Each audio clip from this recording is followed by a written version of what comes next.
What's up, gamers? NanMan here, and in this video we're going to teach you all about the One Piece TCG game, how to play it, what it looks like, all the details that you need to be able to start playing the game.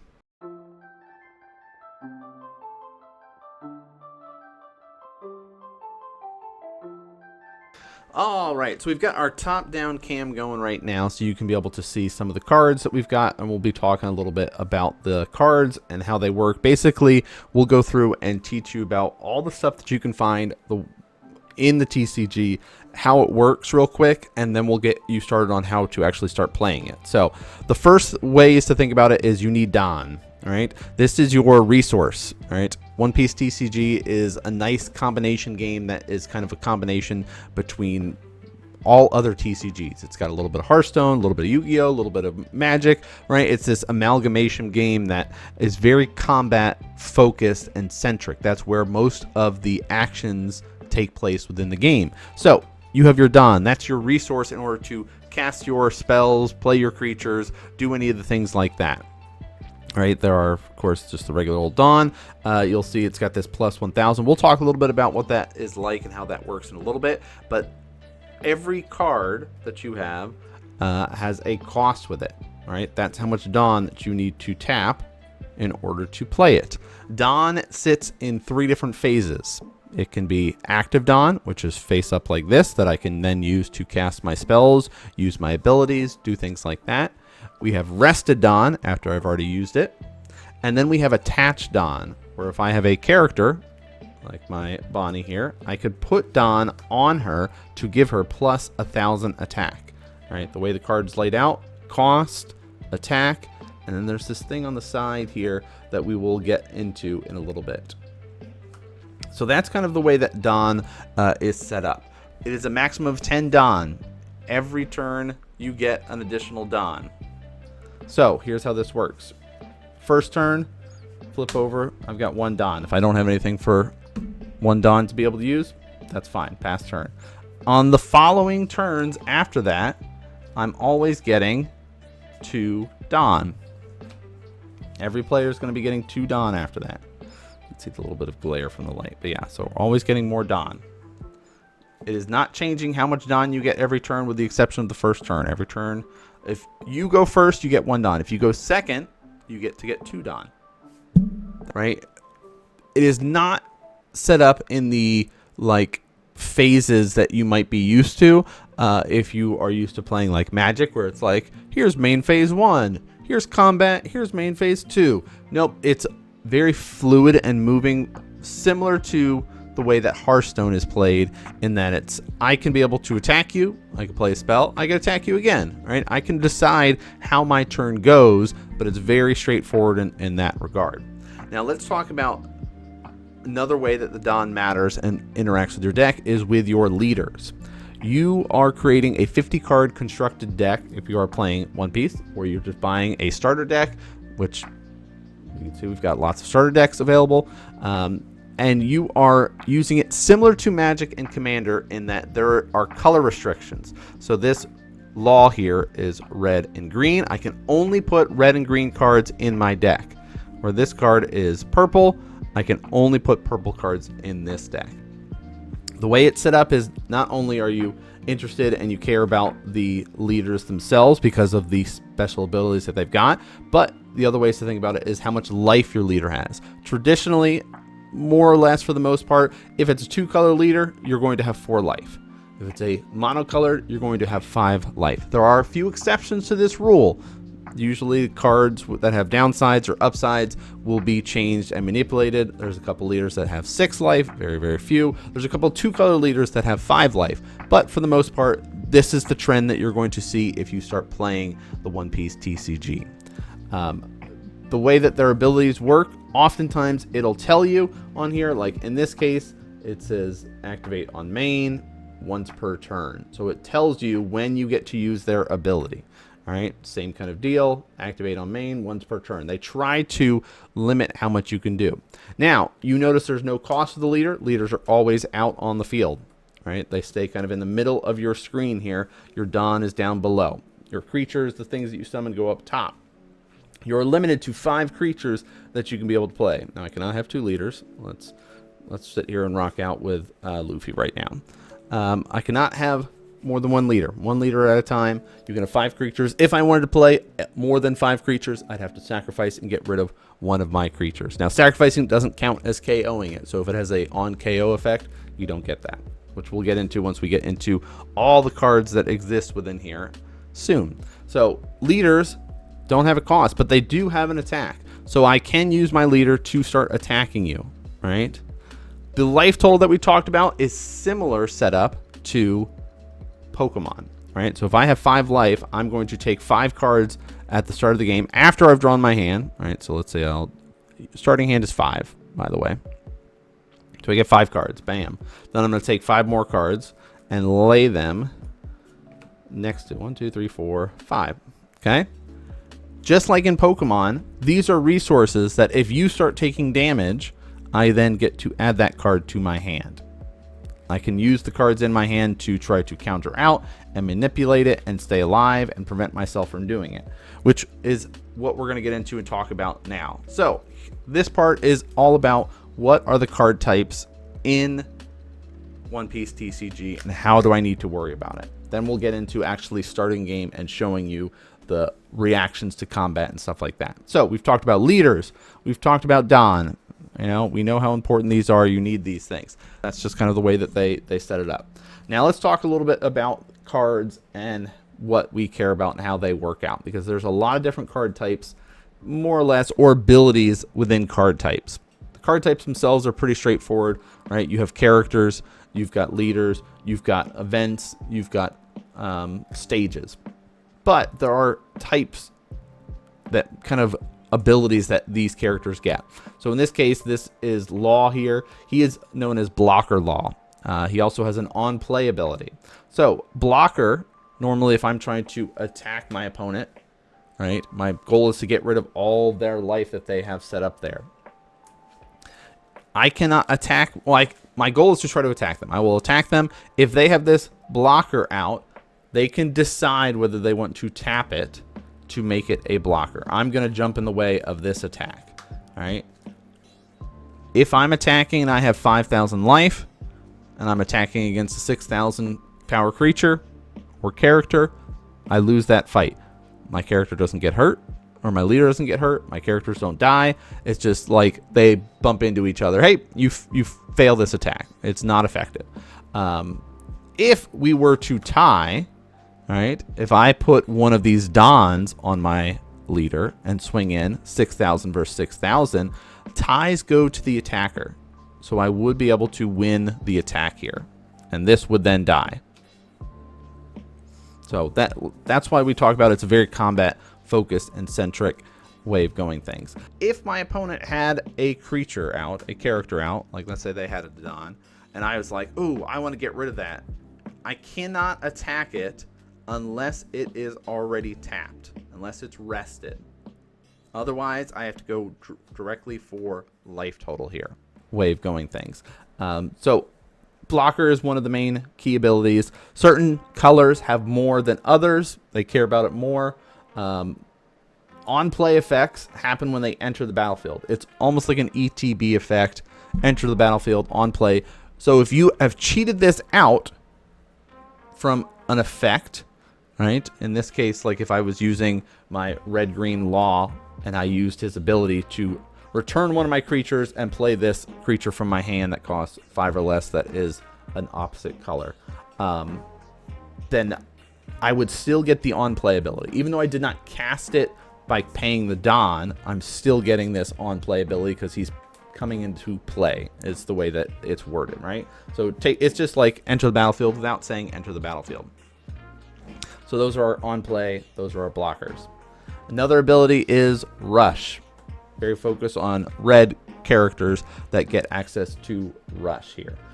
Rush is charge. Rush is, they get to attack immediately when you play them, right? They have haste. They're allowed to be able to do this. So if I played this Zoro here, I could immediately start swinging for 5 at my opponent, right? 5,000 based on there. Or I could play it, and then if I had extra Don, I could attach the Don and start swinging for 6. So again, that makes a big difference. So that is a red ability that they get to do that. We talked a little bit about on play. That is an effect. I wanted to highlight this card in particular because the last one, right? There's nothing written on the side. This is one of the things that matter in here. There is a counter ability on some cards here. This one plus 2,000. Counter abilities only get to be used on defense. All right. If my opponent is attacking me, all right, they have Zoro and they're attacking my leader, I could discard this card from my hand to give my leader plus 2,000 attack just for that attack only. You cannot use this to attack with, right? It's only defensive. So counters do matter, and you'll see a lot of decks running counters that have plus 2,000 because of how crazy combat can get. Otherwise, you have the on-play abilities. So these versatile cards that you get to decide, do I need to save this card in my hand to protect myself for that plus 2,000, or am I going to use the on-play ability and utilize that to try to attack my opponent with? So there are ways of dealing with it that way. You have activate on main abilities. These are abilities that get to be used only during your turn. All right. Rest this character numbers. Well, okay. I will say most of the time it will specify activate on main or once per turn or on your turn, right? It'll be able to kind of give you specifications, where this one does not say that you can only activate it once per turn. I don't know if they have the updated version of this. Some original printings aren't like that. Most of the time it'll specify, like on this case, it has that big box that says, you know, once per turn. But you'll have these activate on mains that usually involve you tapping your creature to be able to activate the ability of them and do that on your turn, right? Again, there's not like that main phase, combat phase, things like that. It just says on main, really referring to the main area of your turn. You can't, you know, sit there and manipulate like that. Okay, here's the other one we were talking about, like once per turn. Activate on main once per turn. So you cannot keep doing this over and over again. Give one rested Don card to your leader or your character. So remember how we talked about our Don matters a lot and how we're sitting here and manipulating. If I paid 1 mana or 1 Don, all right, I've tapped my 1 Don to play this character. I then could be able to activate it. Say, okay, on main, I'm going to activate it. I'm going to take this rested Don that has already been used and depleted, and I can now turn it into an attached Don, giving this character that plus 1,000 power. So it helps you manipulate and use your Don that you've already used multiple times. Now that stays on there, and I can swing in for 6K. All right, we talked about blockers. Because we had one card that had multiple stuff, but you know, 2020 chapter, Santa Claus. Blockers matter. Again, there are certain colors that have a lot more blockers. Now let's get into our events. Events are kind of like instances, unless it tells you like on main, right? You think of it as more of sorcery, I guess is the best way to put it. You activate it on your turn. You get to do this specific thing. In this case, you give one of your Dressrosa types characters plus 6,000 power during this turn. And then if you have 15 or more cards in your trash, it gains double attack this turn. I wanted to highlight this because double attack is a interesting mechanic. It is not 2 attacks. I don't get to sit here and go, oh, this has double attack. Well, here's my first attack. I'm going to attack this. And then here's my second attack. It's more of double strike. If I'm dealing damage to your life, and you've got your life set up here, right? In this case, I had 4 life. And I get hit with a double attack. It takes 2 of your life totals out of there. So that's how double attack works. So when this is on your life total and you take damage, you have the option to activate this triggered ability and say, you know what? I don't feel like I'm going to be able to use this very well. I feel like doing this trigger is going to help me, where I draw 3 cards and then trash 2 cards from my hand.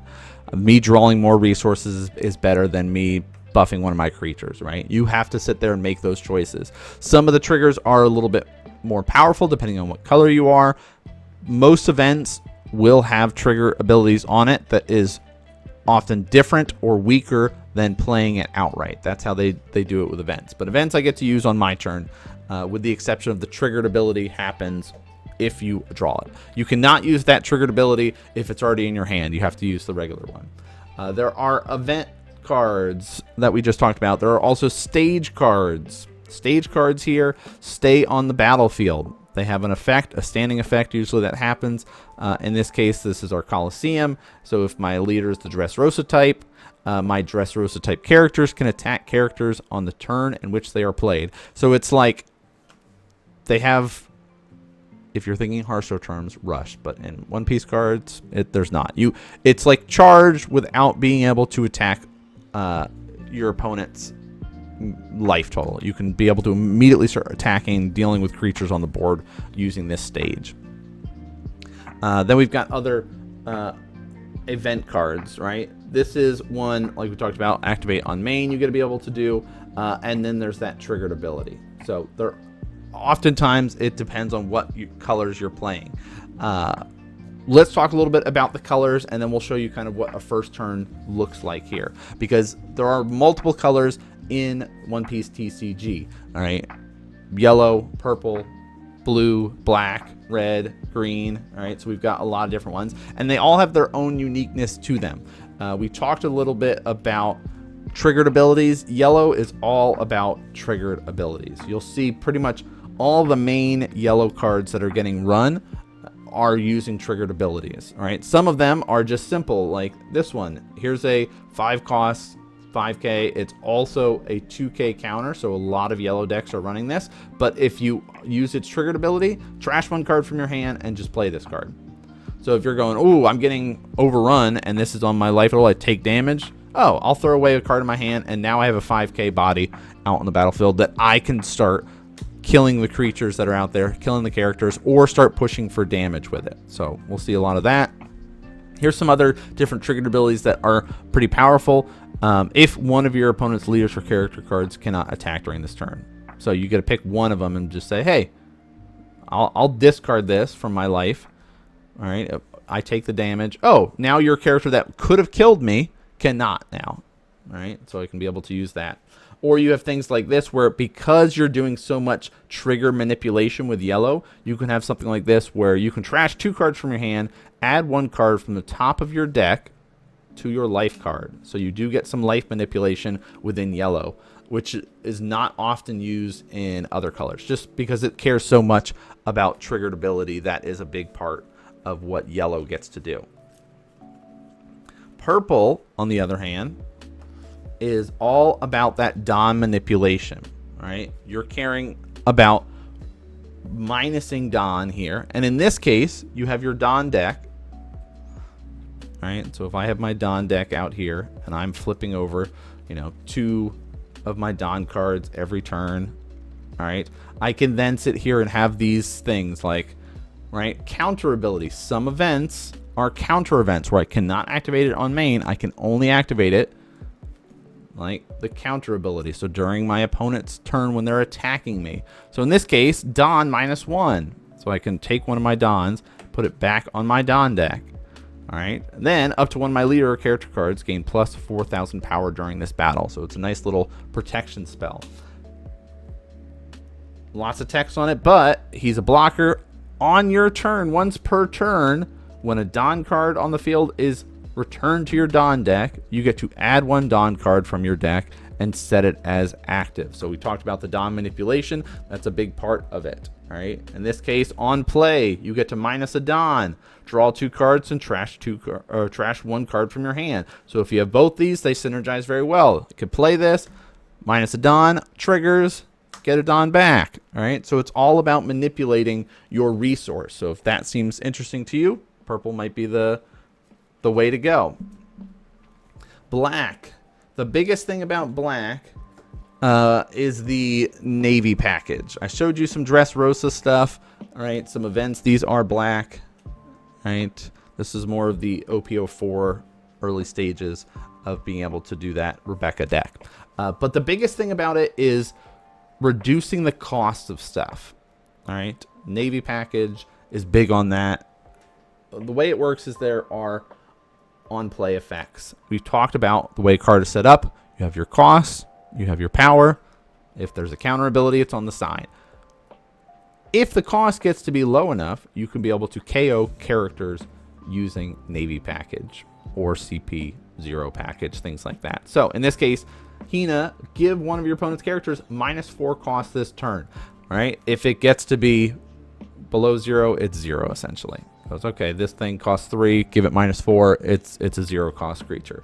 Then you have other things like Rob Lucci here, that has that on play. You can KO one of your opponent's characters with a cost of 2 or less, and up to one of your opponent's characters with a cost of 1 or less. So you do get to start popping these things. And if you have these stuff like Hina, you can start really reducing down big cost creatures, big cost characters to be able to pop them. So it's very board control-y in that regard.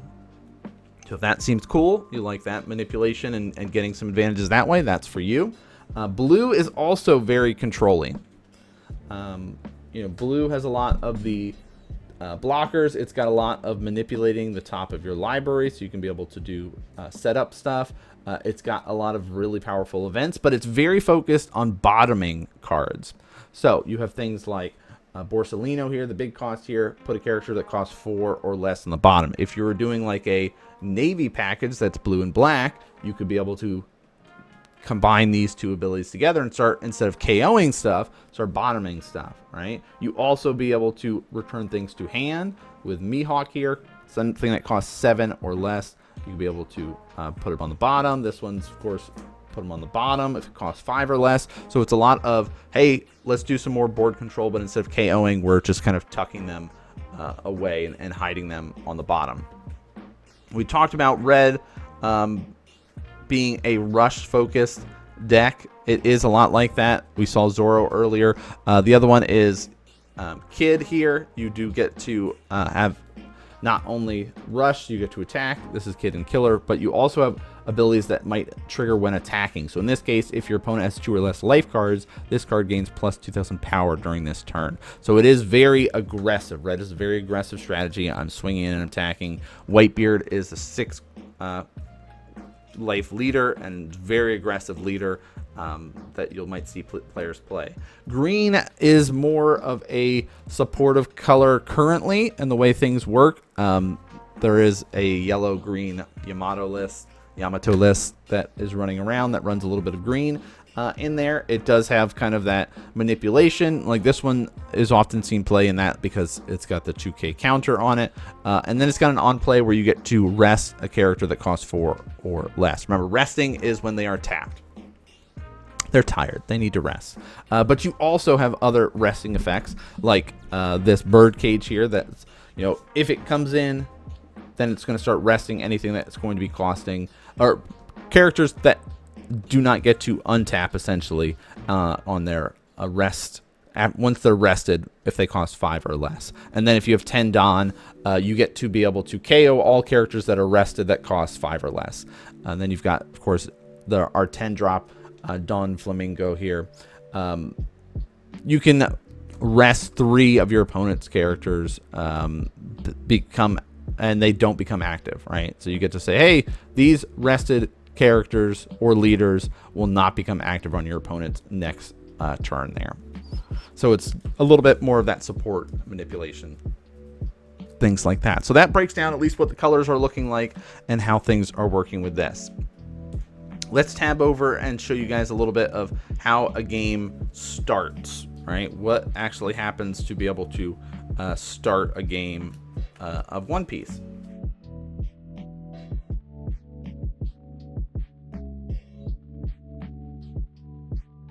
All right, so I have my red-green law deck. It used to be very strong. There are some stuff that I might update to see if it can still do its thing and still, you know, play the way it's supposed to. But we have a 50-card deck here. I'm going to draw 5 cards. All right, present your deck to cut, do all those things. And our goal is to have a lot of low-cost stuff. This is a pretty decent hand, but we do not have any searchers. Searcher effect is like an on-play, look at your top couple cards, you get to pick a character, add it to your hand. We have a lot of low stuff. We've got a blocker. We've got some some counter abilities here, but it's not that great of a hand, so I don't like it. I'm going to decide to mulligan. You get one free mulligan, and that's it. No more after that. So I'll shuffle up my deck again. I'll show you, get it all ready to go. Then we'll draw 5 again. 2, 3, 4, 5. Okay. This is better because we now have one of our searchers. So we say, yes, I'll keep it because I don't have a choice in the matter. Now, I set my life total. 1, 2, 3, 4. Okay, pretty easy, pretty straightforward on at least the first setup of how it works. Next, we're going to be going through our turn. All right. If I went first, I would get 1 Don. Yes, I have stuff that I can do. I would probably play Tony Chopper here if I went first. All right, that's a great way to be able to start. If I went second, all right, I would adjust my play a little bit because I get to set things up a little bit differently, right? So I get to do my draw phase. If I go second, I draw a card. Okay, I get another searcher, which is good, and I get 2 Don. If I'm going second, I'll be playing my searcher here, right? The Don here. I would look at my top 5 cards, 1, 2, 3, 4, 5, and hope that there's a 1-drop red card. There is not, so I fail to find here. Look at why are all the Bonnies together? Look at this, all 3 of them. The deck is mad at me that I haven't played it in a while. So I'd fail to find, and all those would go on the bottom. All right. I cannot attack on my first turn if I went first. I cannot attack if I went second. It doesn't happen until a player's second turn do they get to start attacking and doing things. Okay, so that's a lot of how we set up and get going with the beginning of the game. We talked about how it is very combat focused because my goal is to start attacking my opponent's life. All right, I'm going to start swinging in. If I have nothing to do, all right, let's say it's a hard example because I'm playing this specific deck, but let's go to my next turn. All right, I've got some Dawn now. We're ready to go. If I go, oh, I don't like these cards. I have a bunch of counters in my hand that I want to hold on to, so I don't want to play anything. I could just sit here and go, all right, well, I'm going to throw, 3 Dawn on this to Dawn here, and we're going to swing at you for 6K. All right, I'm going to send 6K again. If my opponent had a creature out, a character out, like let's say they had a Dawn, and I was like, ooh, I want to get rid of that. I cannot attack it unless it is already tapped, unless it's rested. Otherwise, I have to go directly for life total here. The deck and the way the game plays is a lot of fun. I hope this is at least a good starting point. It makes a lot more sense as we get into it and show you, turn by turn, which we probably will do a very easy, straightforward turn by turn how to play soon. That is really just kind of, I'm doing this, I'm doing that, but we wanted to at least do a, hey, this is what the deck and the game is all about as a starting video. If you want to learn more about like the actual combats and intricacies of One Piece TCG, we'll show you guys more of that stuff. But I hope you guys like this stuff. If you want to see more One Piece TCG, let me know, because we have lots of decks and we've been doing lots of stuff with it. At least behind the scenes, it's been mainly Magic here on the channel, so it would be cool if you guys want to see more of it. If not, that's okay. We'll see what ends up happening here. But thanks so much for tuning in and watching, everybody, and I'll see you all next game.